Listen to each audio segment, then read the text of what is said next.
Bir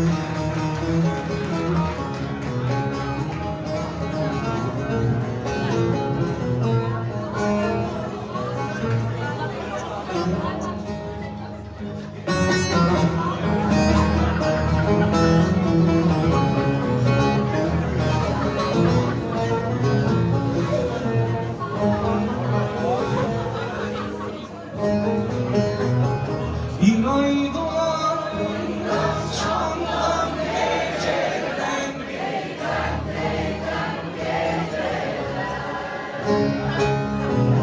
şam bulutmuş pencereden bacadan ışılmış üşümüş perişan uykusuzluğundan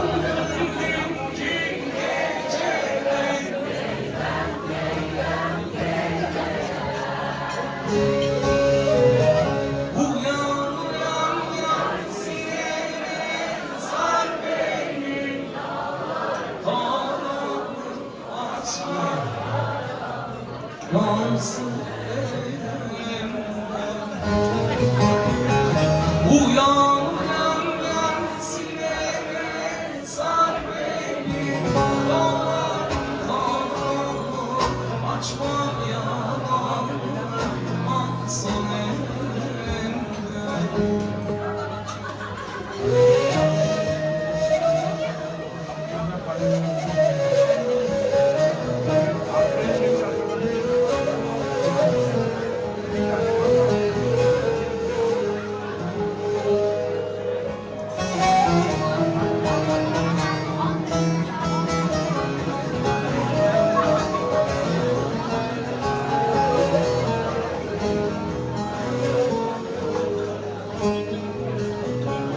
Aşağıdan gelirim boş değil.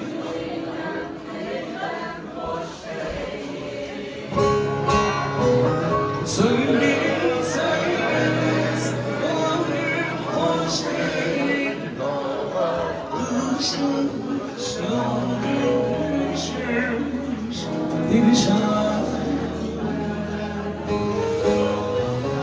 Bir güzelim çirkinlerden işler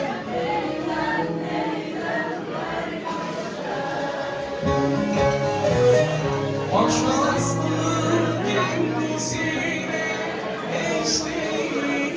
Allah Allah açma yanarım nasıl edemem.